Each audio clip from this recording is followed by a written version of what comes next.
आप सबका स्वागत है डीपर लाइफ बाइबल चर्च के बाइबल अध्ययन में। यीशु मसीह के नाम से आइए हम प्रार्थना करें। परमेश्वर पिता, हम तेरा धन्यवाद करते आज के बाइबल अध्ययन के लिए। धन्यवाद करते परमेश्वर, जितने लोग यहाँ पर आए हैं तेरे वचनों को सुनने के लिए और जो ऑनलाइन पूरी दुनिया में तेरे वचनों को सुन रहे हैं। प्रार्थना करते परमेश्वर, तू हमारी आत्मिक आँखों को खोल ताकि हम उन महान बातों को तेरे वचनों के द्वारा देखने वाले हो। हमें तू प्रकाशित कर परमेश्वर, ताकि हम केवल सुनने वाले नहीं पर उस पर चलने वाले हो। यीशु मसीह के नाम से परमेश्वर तू हमें अनुग्रह और सामर्थ दे ताकि तेरे वचनों में हम बने रहे और तेरे वचनों के अनुसार जीने वाले हो। यीशु मसीह के नाम से हमें तू जागृत कर परमेश्वर, हम तेरे वचनों को स्वीकार करने वाले हो। यीशु मसीह के नाम से धन्यवाद करते परमेश्वर, तूने हमारी प्रार्थना सुनी। प्रभु यीशु मसीह के नाम से मांगते हैं, आमीन। हम कुरिन्थियों के नाम पौलुस प्रेरित की पहली पत्री से पढ़ते आ रहे हैं। हम 3 अध्याय में पहुंच गए हैं। परमेश्वर अपने वचनों के द्वारा हमें बहुत सी बातें सिखा रहा है। आज हम देखेंगे पहला कुरिन्थियों 3 अध्याय का 9वें वाक्य से 23वें वाक्य तक। पहला कुरिन्थियों 3 अध्याय 9वें वाक्य से 23वें वाक्य तक। क्योंकि हम परमेश्वर के सहकर्मी हैं, तुम परमेश्वर की खेती और परमेश्वर की रचना हो। परमेश्वर के उस अनुग्रह के अनुसार जो मुझे दिया गया, मैंने बुद्धिमान राज मिस्त्री के समान नींव डाली और दूसरा उस पर रद्दा रखता है। परंतु हर एक मनुष्य चौकस रहे कि वह उस पर कैसा रद्दा रखता है। 11वां वाक्य। क्योंकि उस नींव को छोड़ जो पड़ी है और वह यीशु मसीह है, कोई दूसरी नींव नहीं डाल सकता। यदि कोई इस नींव पर सोना या चांदी या बहुमूल्य पत्थर या काठ या घास या फूस का रद्दा रखे, तो हर एक का काम प्रकट हो जाएगा, क्योंकि वह दिन उसे बताएगा। इसलिए कि आग के साथ प्रकट होगा और वह आग हर एक का काम परखेगी कि कैसा है। 14वां वाक्य। जिसका काम उस पर बना हुआ स्थिर रहेगा, वह मजदूरी पाएगा। यदि किसी का काम जल जाएगा तो वह हानि उठाएगा, पर वह आप बच जाएगा, परंतु जलते जलते। यहाँ पर हम देखते हैं कि पौलुस अपने बारे में और अपोलोस के बारे में बातचीत कर रहा था। उसने कहा कि मैंने लगाया और अपोलोस ने सींचा। ये दोनों एक साथ एकताई में होकर के काम कर रहे थे। लेकिन जो कुरिन्थ के लोग थे, वो लोग एक शारीरिक जीवन बिता रहे थे। इसी कारण उनके बीच में ढा और झगड़ा था। कई कहते थे वे पौलुस के साथ है और कई कहते थे वे अपोलोस के साथ है। लेकिन पौलुस ने कहा कि हमें मसीह ने भेजा है ताकि हम कलीसिया को सुधार सके। क्या मसीह बटा हुआ है? इसी प्रकार कलीसिया को भी बटना नहीं है, लेकिन एकताई में होकर के आगे बढ़ना है। वो उन्हें परमेश्वर के वचन से सिखाना चाहता था कि वो एक साथ कार्य कर सके।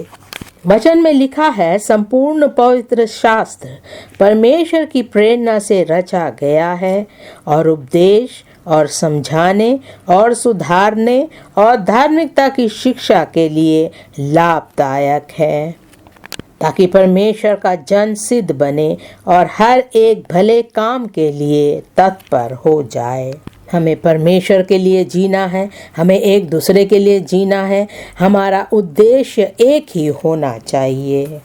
पौलुस कहता है, मैंने बुद्धिमान राज मिस्त्री के समान नींव डाली। इसी प्रकार प्रेरित आते हैं, कलीसिया की स्थापना करते हैं और दूसरों के हाथ में देकर चले जाते हैं ताकि वो लोगों को आगे परमेश्वर के वचनों में बढ़ा सके। आज का विषय है अनंत काल को सोचते हुए परमेश्वर के साथ निर्माण करना। अनंत काल को सोचते हुए परमेश्वर के साथ निर्माण करना। एक प्रेरित, एक पासवान को अनंत काल की बातों के बारे में सोचना है और उन लोगों को जो पाप में है, जो दुनिया में है, जो अंधकार में है, जो शारीरिक जीवन बिता रहे हैं, उन्हें परमेश्वर के साथ लाकर उनका निर्माण करना है। परमेश्वर की कलीसिया का निर्माण करने वाले वो लोग हैं जो आगे बढ़ कर के परमेश्वर के कार्य में हाथ बटाते हैं। हमें परमेश्वर के साथ मिल कर के परमेश्वर की कलीसिया की स्थापना करनी चाहिए। इस विषय को 3 भाग में बांटेंगे। पहला है, बुद्धिमान राजमिस्त्री ने नींव डाली। बुद्धिमान राजमिस्त्री ने नींव डाली। इस विषय का दूसरा भाग, योग्य और अयोग्य सेवा को आग से प्रकाशित करना। योग्य और अयोग्य सेवा को आग से प्रकाशित करना। हम सब परमेश्वर की कलीसिया में सेवा करते हैं। कई सेवा योग्य होते हैं और कई अयोग्य होते हैं।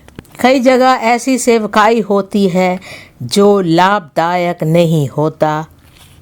कलीसिया के लोगों को परिवार में उसका कोई लाभ नहीं होता, लेकिन जो कुछ हम करते हैं आग से प्रकाशित किया जाएगा। तीसरा भाग, संसार के बुद्धिमान सदस्य में मूर्खता। संसार के बुद्धिमान सदस्य में मूर्खता।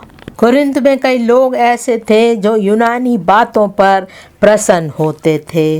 यीशु मसीह पौलुस का इस्तेमाल करना चाहता था ताकि उन लोगों को प्रकाशित कर सके, ताकि वो उनकी आत्मिक आंखों को खोलकर परमेश्वर के वचन से सही रास्ता दिखा सके, ताकि वो जान सके संसार की बुद्धिमानी परमेश्वर के कार्य के लिए बेकार है। ये सब मूर्खता की बातें हैं। परमेश्वर ऐसी सेवा के लिए कोई इनाम नहीं देगा। पहले भाग में आएंगे, बुद्धिमान राजमिस्त्री ने नींव डाली। 1 कुरिन्थियों 3 का 10वां वाक्य। 1 कुरिन्थियों 3 का 10वां वाक्य। परमेश्वर के उस अनुग्रह के अनुसार जो मुझे दिया गया है, मैंने बुद्धिमान राजमिस्त्री के समान नींव डाली और दूसरा उस पर रद्दा रखता है, परंतु हर एक मनुष्य चौकस रहे कि वह उस पर कैसा रद्दा रखता है।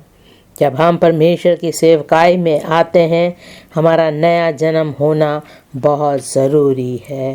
हमारा शुद्धिकरण होना ज़रूरी है। हमारा उद्धार अनुग्रह के द्वारा हम जब विश्वास करते हैं तब होता है। ये आपकी ओर से नहीं, लेकिन परमेश्वर की ओर से हमारा उद्धार होता है। पौलुस प्रेरित ने कहा, परमेश्वर के अनुग्रह के द्वारा मेरा उद्धार हुआ है। आप कलीसिया की स्थापना करने जा रहे हैं, कलीसिया को प्रोत्साहित करने जा रहे हैं। परमेश्वर पवित्र है, हमें पवित्रताई में होकर के परमेश्वर के कार्य को करना है। एक पापी परमेश्वर के साथ मिलकर किसी भी चीज़ की स्थापना नहीं कर सकता। एक पापी बाइबल स्कूल जा चुका होगा, शायद उसने बाइबल को पूरी रीति से पढ़ लिया है, लेकिन जब तक उसका नया जन्म नहीं होता, उसका जीवन शुद्ध नहीं होता, वो परमेश्वर के साथ मिलकर परमेश्वर के राज्य को नहीं बढ़ा सकता। जिस प्रकार पौलुस ने कहा, परमेश्वर के उस अनुग्रह के अनुसार जो मुझे दिया गया है। जब परमेश्वर हमें वो अपना अनुग्रह देता है, तब हम परमेश्वर के कार्य को पूरी रीति से कर सकते हैं। पापियों को परमेश्वर के पास लाना चाहते हैं। अगर हम संसार के लोगों को अंधकार से ज्योति में लाना चाहते हैं, तो हमारा नया जन्म होना, हमारा शुद्धिकरण होना बहुत ज़रूरी है।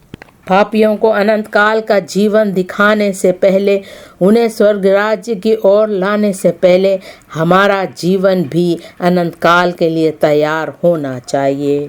पवित्रता के बिना कोई भी परमेश्वर को नहीं देख सकता, कोई भी उसकी सेवा नहीं कर सकता। पहली बात, हमारा उद्धार होना, हमारा शुद्धिकरण होना और परमेश्वर की सेवा के लिए अपने आप को अलग करना। पहले भाग में 3 बातें हम देखेंगे। पहला है परमेश्वर के मंदिर के लिए राजमिस्त्री की जिम्मेदारी। परमेश्वर के मंदिर के लिए राजमिस्त्री की जिम्मेदारी। पहला कुरिन्थियों 3 का 16वां वाक्य पढ़ेंगे। क्या तुम नहीं जानते कि तुम परमेश्वर का मंदिर हो और परमेश्वर का आत्मा तुम में वास करता है?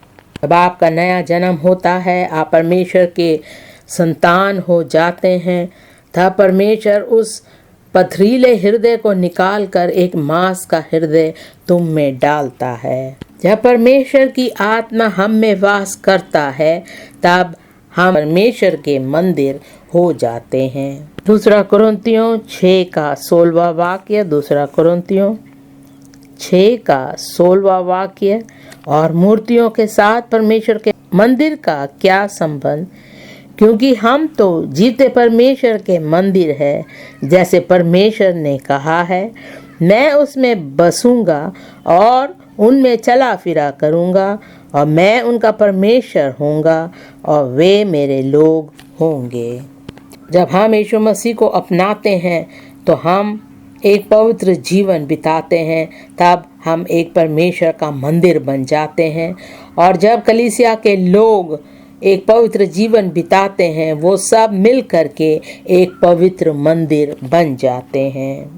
लिखा है, मैं उनमें बसूंगा और उनमें चला फिरा करूंगा। इसका मतलब ये एक से ज़्यादा है।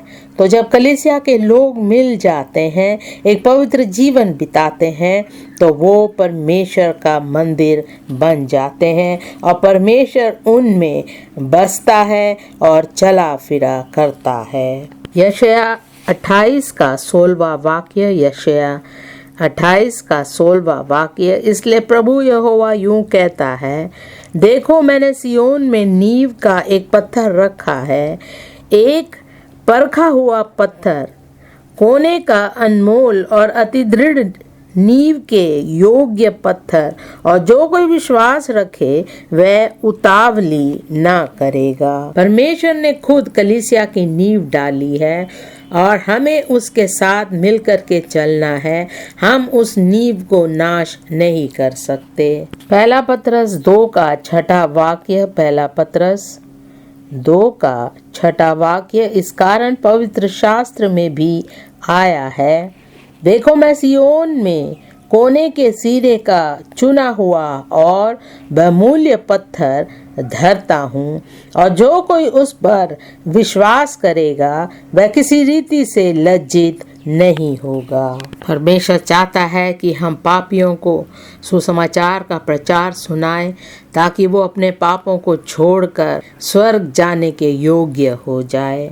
और जितनों ने यीशु मसीह को पहले से ही अपना लिया है, परमेश्वर चाहता है हम उन्हें और सिखाएं, ताकि वो पूरी रीति से सिद्ध हो सके। दूसरी बात, परमेश्वर के पवित्र मंदिर की नींव डालने के लिए सेवकों का अर्पण। परमेश्वर के पवित्र मंदिर की नींव डालने के लिए सेवकों का अर्पण। पहला कुरिन्थियों 3 का 10वां वाक्य। परमेश्वर के उस अनुग्रह के अनुसार जो मुझे दिया गया है, मैंने बुद्धिमान राजमिस्त्रियों के समान नींव डाली और दूसरा उस पर रद्दा रखता है, परंतु हर एक मनुष्य चौकस रहे कि वह उस पर कैसा रद्दा रखता है। एक कलीसिया की स्थापना होती है और कोई उसका नींव डालता है, जिस प्रकार पौलुस ने किया। जब वो वहां से चला गया तो बहुत से सेवक वहां पर कार्य करने आए थे। जो कोई उस कलीसिया में सेवा करने आता है, पासवान हो, प्रचारक हो, प्रेरित हो, उसे ध्यान देना है कि वो किस प्रकार उस नींव पर कार्य करने जा रहा है। आपका नया जन्म होने से पहले किसी ने आपको परमेश्वर का वचन सुनाया और परमेश्वर के वचनों पर उसने आपकी नींव डाली है। पहले आप परमेश्वर के बारे में कुछ नहीं जानते थे। जब वो व्यक्ति कलीसिया में आता है, लोग उसके पास आते हैं, उसे समझाना चाहते हैं, लेकिन यहाँ पर लिखा है कि हर एक मनुष्य को चौकस रहना है कि वह उस पर कैसा रद्दा रखता है। डीपर लाइफ बाइबल चर्च कलीसिया की नींव डाली गई और बहुत से नियम और बातें लोगों को बताया गया। अब यह व्यक्ति कहीं और जाता है और किसी और शहर के डीपर लाइफ में जाता है। अब वहाँ के लोगों को भी वही नियम, वही बातें उसे सिखानी चाहिए। जब एक व्यक्ति एक कलीसिया में आता है तो वहाँ के लोगों को उसे सही रीति से सिखाना ज़रूरी है। कलीसिया में जितने भाग हैं, जैसे बहनों की सभा, बच्चों की सभा, जवानों की सभा, इन सब को एक साथ मिल कर के उसी नींव पर अपना विश्वास रखना है। यीशु मसीह जो बुद्धिमान राज मिस्त्री है, उसने पहले से ही कलीसिया की नींव डाल दी है। कलीसिया की जब नींव डाली गई, जो कुछ वहाँ पर सिखाया जाता था, उन्हीं बातों को हमें आगे भी नए लोगों को सिखाना है। उसी का 17वां वाक्य हम पढ़ेंगे। यदि कोई परमेश्वर के मंदिर को नष्ट करेगा तो परमेश्वर उसे नष्ट करेगा, क्योंकि परमेश्वर का मंदिर पवित्र है और वह तुम हो। इफिसियों 2 का 20वें वाक्य से पढ़ेंगे। इफिसियों 2 का 20वां वाक्य। और प्रेरितों और भविष्यवक्ताओं की नींव पर, जिसके कोने का पत्थर मसीह यीशु स्वयं ही है, बनाए गए हो, जिसमें सारी रचना एक साथ मिलकर प्रभु में एक पवित्र मंदिर बनती जाती है, जिसमें तुम भी आत्मा के द्वारा परमेश्वर का निवास स्थान होने के लिए एक साथ बनाए जाते हो। लिखा है कि सारे मिलकर प्रभु में एक पवित्र मंदिर बनते हैं। हम सब जो कलीसिया के सदस्य हैं, हमें एक साथ परमेश्वर ने रखा है। हमें एक पवित्र मंदिर बनना है। हम में कोई ढा या झगड़ा नहीं होना चाहिए, एकताई में रहना है। मसीह में हम एक साथ बनाए जाते हैं। हम एक जीवित पत्थर बन जाते हैं। परमेश्वर में हम मसीही हो जाते हैं। तीसरी बात, परमेश्वर के महिमित मंदिर के नींव की महत्वपूर्ण बोध। परमेश्वर के महिमित मंदिर के नींव की महत्वपूर्ण बोध। हम 1 कुरिन्थियों 3 का 11वां वाक्य पढ़ेंगे। 1 कुरिन्थियों 3 का 11वां वाक्य। क्योंकि उस नींव को छोड़ जो पड़ी है और वह यीशु मसीह है, कोई दूसरी नींव नहीं डाल सकता। यीशु मसीह नींव है। यीशु मसीह को परमेश्वर ने अभिषेक करके इस संसार में भेजा था।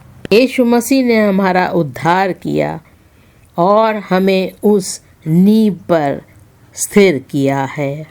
हमारे उद्धार के लिए कोई और उद्धार करता नहीं है, केवल यीशु मसीह हमारा उद्धार करता है। यीशु मसीह हमारा उद्धार करता है, हमारा शुद्धिकरण करने वाला है। उसने अपने आप को हमारे लिए बलिदान किया और किसी ने अपने आप को हमारे लिए बलिदान नहीं किया। हमें किसी जानवर के बलिदान की ओर नहीं देखना है। केवल यीशु मसीह है जिसने अपने आप को हमारे लिए बलिदान किया। वो हमारा चरवाहा है, हम उसके भेड़े हैं। हम भटके हुए नहीं हैं, लेकिन हम एकताई में जीते हैं। यीशु मसीह हमारा प्रभु है, वो राजाओं का राजा है। हमें केवल यीशु मसीह के तरफ देखना है, क्योंकि वो ही हमारे विश्वास का आदि और अंत है। लिखा है, आदि में वचन था और वचन परमेश्वर के साथ था और वचन परमेश्वर था। यीशु मसीह वचन है और उस वचन के द्वारा हम ऐसा जीवन जीते हैं जो परमेश्वर के सामने योग्य है। दूसरा कुरिन्थियों 11वें अध्याय का 3 वाक्य से पढ़ेंगे। दूसरा कुरिन्थियों 11वां अध्याय 3 वाक्य, परंतु मैं डरता हूँ कि जैसे सांप ने अपनी चतुराई से हव्वा को बहकाया, वैसे ही तुम्हारे मन उस सिधाई और पवित्रता से जो मसीह के साथ होनी चाहिए कहीं भ्रष्ट ना किया जाए। यदि कोई तुम्हारे पास आकर किसी दूसरे यीशु का प्रचार करे जिसका प्रचार हमने नहीं किया, या कोई और आत्मा तुम्हें मिले जो पहले ना मिला था, या और कोई सुसमाचार सुनाए जिसे तुमने पहले ना माना था, तो तुम उसे सह लेते हो। यहाँ पर पौलुस उन झूठे प्रेरितों के बारे में बता रहा था जो लोगों को गलत रास्ते ले जाना चाह रहे थे। पौलुस नहीं चाहता था कि कोई और आकर लोगों को भरमाए।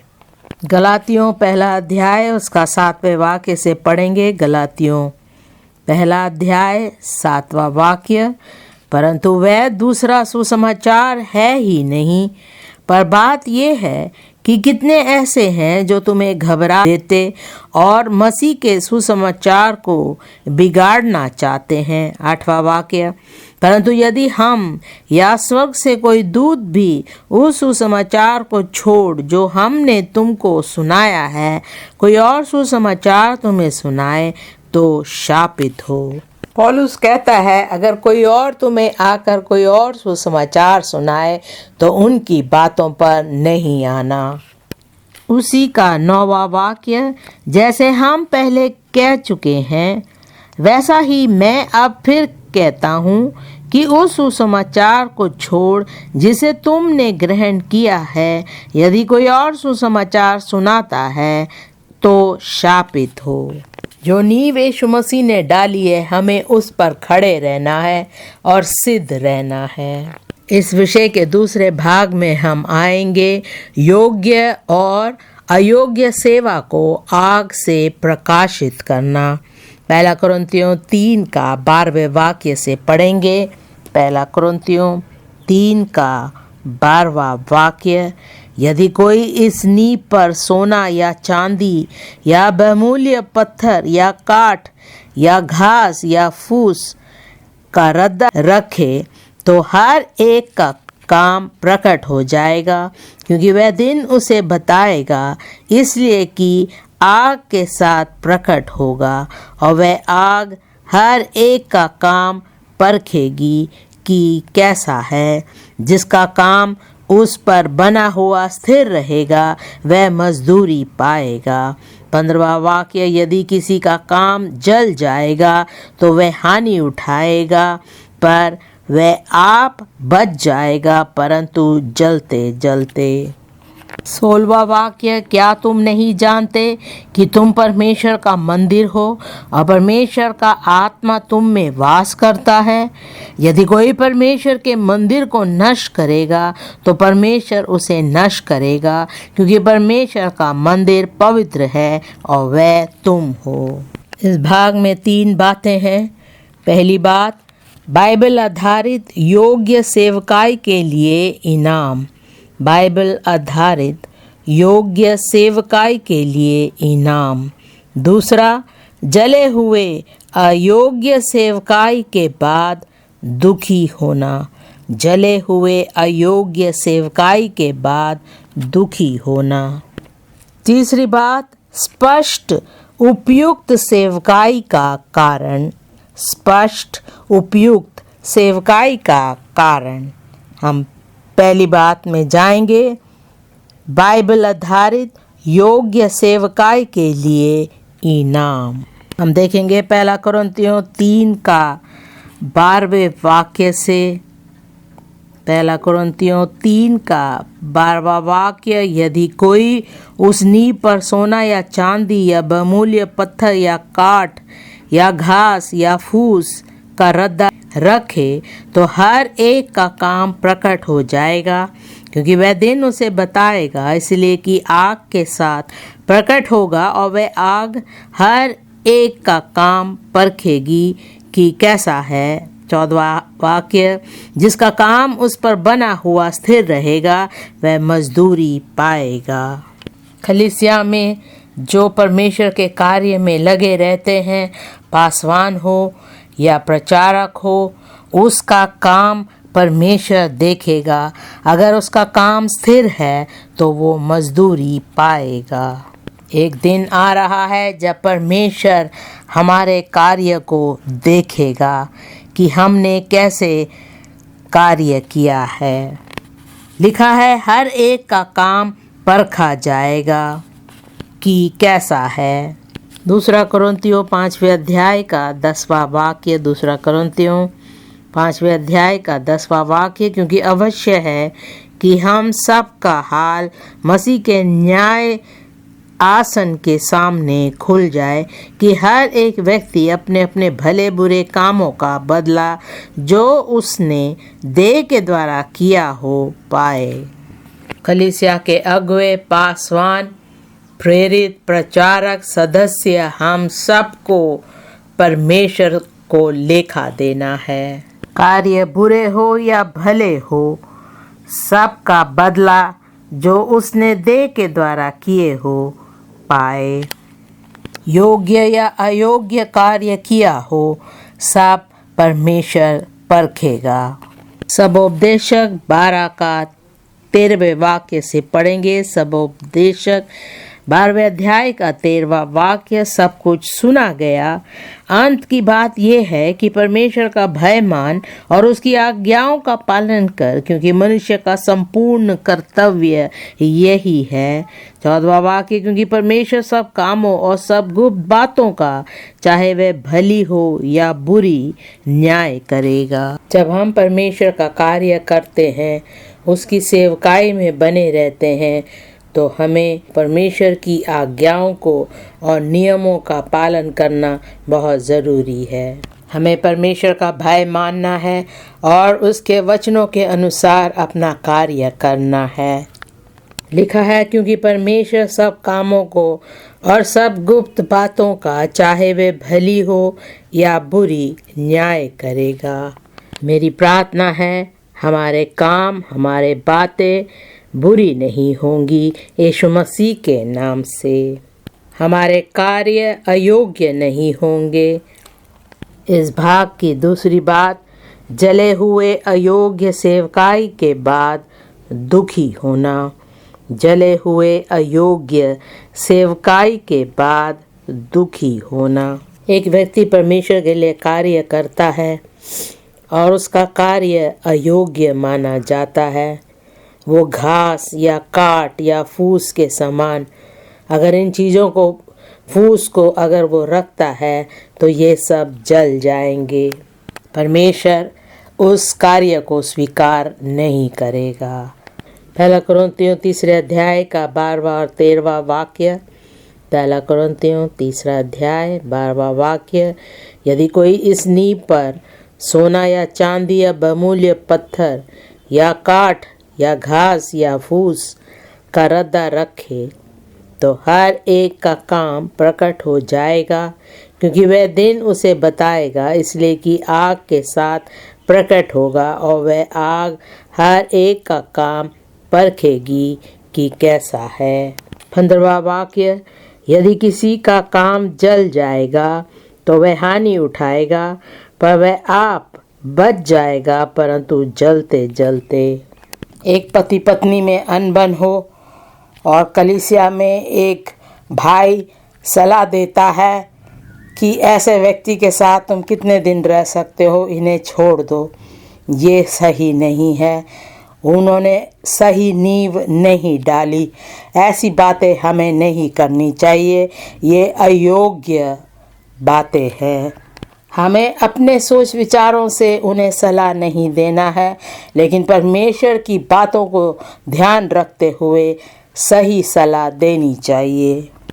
अगर कोई परेशानी में है, नौकरी नहीं है और उसे एक सिगरेट की कंपनी में नौकरी मिलती है, तो जो भाई उसे सलाह देता है वो कहता है, आपने बहुत दिन दुख उठाया, चलो कोई बात नहीं, अब इस काम को कर लो। हमें ऐसा नहीं करना है। लिखा है, यदि किसी का काम जल जाएगा तो वह हानि उठाएगा, पर वह आप बच जाएगा, परंतु जलते जलते। हमें लोगों को परमेश्वर के राज्य से हटकर काम करने की सलाह नहीं देनी चाहिए। प्रकाशित वाक्य 3 अध्याय का 1 और 2 वाक्य। प्रकाशित वाक्य 3 अध्याय 1 और 2 वाक्य। सरदीस की कलीसिया के दूत को यह लिख, जिसके पास परमेश्वर की 7 आत्माएं और 7 तारे हैं, वह यह कहता है कि मैं तेरे कामों को जानता हूँ। तू जीवित तो कहलाता है, पर है मरा हुआ।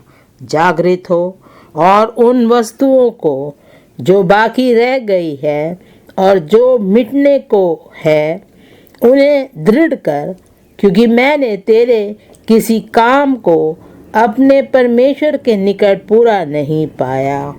एक व्यक्ति कलीसिया में प्रचार करता है, लेकिन उसका खुद का जीवन सही नहीं है।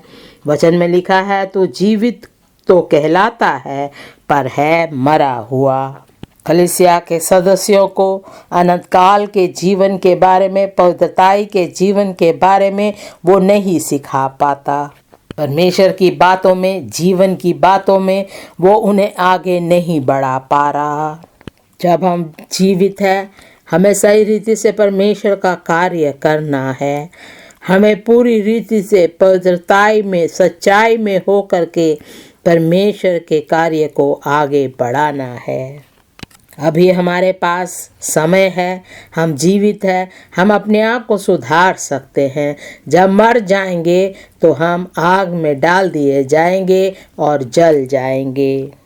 लिखा है, मैंने तेरे किसी काम को अपने परमेश्वर के निकट पूरा नहीं पाया। हम अपने आप को जांच के देखें, क्या हम परमेश्वर का कार्य पूरी रीति से कर रहे हैं या नहीं। न्याय के दिन जब आपका कार्य परखा जाएगा तो आप कहाँ खड़े होंगे। तीसरी बात, स्पष्ट उपयुक्त सेवकाई का कारण। स्पष्ट उपयुक्त सेवकाई का कारण। 1 कुरिन्थियों 3 अध्याय का 16 और 17 वाक्य। 1 कुरिन्थियों 3 अध्याय 16 और 17 वाक्य। क्या तुम नहीं जानते कि तुम परमेश्वर का मंदिर हो और परमेश्वर का आत्मा तुम में वास करता है। यदि कोई परमेश्वर के मंदिर को नष्ट करेगा तो परमेश्वर उसे नष्ट करेगा, क्योंकि परमेश्वर का मंदिर पवित्र है और वह तुम हो। एक विश्वासी होने के नाते हमें ये जानना ज़रूरी है कि हम परमेश्वर का मंदिर है और परमेश्वर का आत्मा हम में वास करता है। हम परमेश्वर के मंदिर है और परमेश्वर का मंदिर पवित्र है। आपका जीवन कैसे है? क्या वो पवित्र है? क्या परमेश्वर की आत्मा तुम में वास करती है? लिखा है 17वें वाक्य में, यदि कोई परमेश्वर के मंदिर को नष्ट करेगा तो परमेश्वर उसे नष्ट करेगा।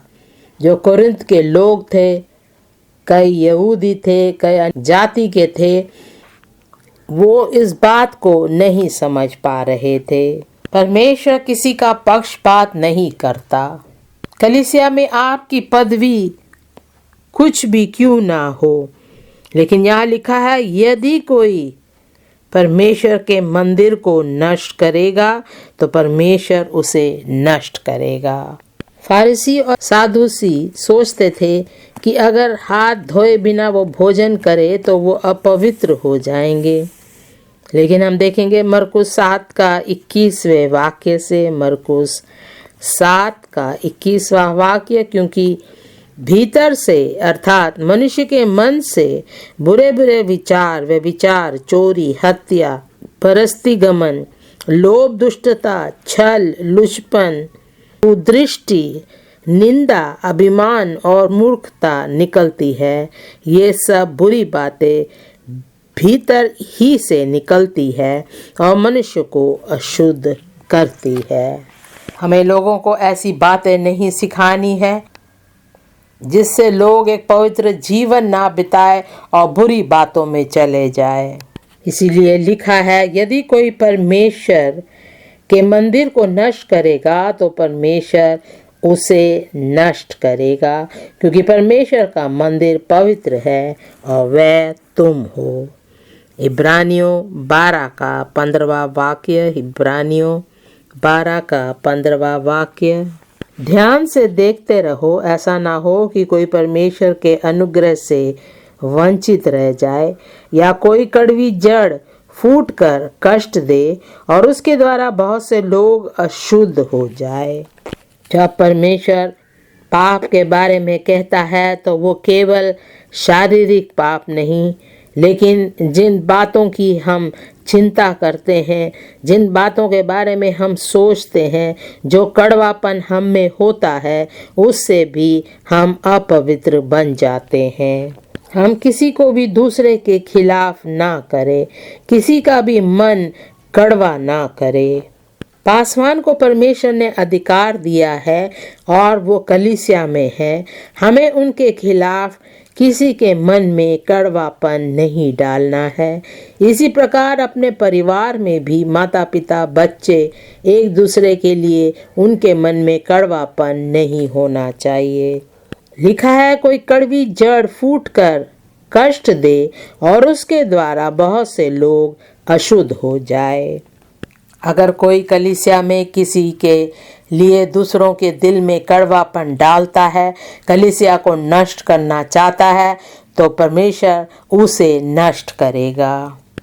प्रकाशित वाक्य 21वें अध्याय का 8वां वाक्य, प्रकाशित वाक्य 21वें अध्याय का 8वां वाक्य। परंतु डरपोकों और अविश्वासियों और घिनौनों और हत्यारों और व्यभिचारियों और टोनों और मूर्ति पूजकों और सब झूठों का भाग उस झील में मिलेगा जो आग और गंधक से जलती रहती है। ये दूसरी मृत्यु है। उसी का 27वां वाक्य, परंतु उसमें कोई अपवित्र वस्तु या घृणित काम करने वाला या झूठ का गढ़ने वाला किसी रीति से प्रवेश ना करेगा, पर केवल वे लोग जिनके नाम मेमने के जीवन की पुस्तक में लिखे हैं।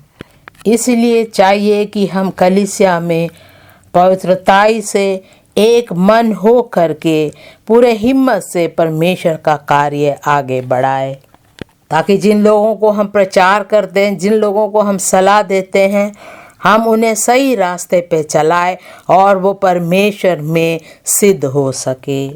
इसलिए हमें प्रार्थना करनी चाहिए कि परमेश्वर हमें वो सामर्थ और हिम्मत दे, ताकि हम बिना भय के परमेश्वर के वचनों को दूसरे तक पहुंचा सके।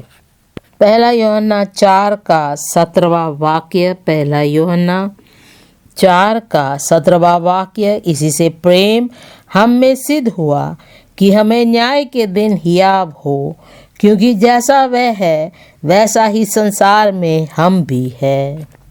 इस विषय के तीसरे भाग में हम आएंगे, संसार के बुद्धिमान सदस्य में मूर्खता। संसार के बुद्धिमान सदस्य में मूर्खता। पहला कुरिन्थियों 3 का 18वें वाक्य से पढ़ेंगे। पहला कुरिन्थियों 3 अध्याय का 18वां वाक्य। कोई अपने आप को धोखा ना दे। यदि तुम में से कोई इस संसार में अपने आप को ज्ञानी समझे तो मूर्ख बने कि ज्ञानी हो जाए। हमें ध्यान देना है कि कोई भी हमें धोखा ना दे। हम अपने आप को ज्ञानी ना समझे। ऐसे व्यक्ति को मूर्ख बनना है ताकि वो ज्ञानी हो जाए। 19वां वाक्य, क्योंकि इस संसार का ज्ञान परमेश्वर के निकट मूर्खता है। जैसे लिखा है, वह ज्ञानियों को उनकी चतुराई में फंसा देता है। इस संसार का ज्ञान परमेश्वर के सामने मूर्खता है। संसार की बातों को हमें कलीसिया में ला करके दूसरों को नहीं सिखाना है। परमेश्वर के आत्मा के द्वारा हमें दूसरों को सिखाना है। 20वां वाक्य, और फिर प्रभु ज्ञानियों के विचारों को जानता है कि वह व्यर्थ है, इसलिए मनुष्यों पर कोई घमंड ना करे, क्योंकि सब कुछ तुम्हारा है। 22वां वाक्य, क्या पौलुस, क्या अपोलोस, क्या कैफा, क्या जगत, क्या जीवन, क्या मरण, क्या वर्तमान, क्या भविष्य, सब कुछ तुम्हारा है, और तुम मसीह के हो, और मसीह परमेश्वर का है।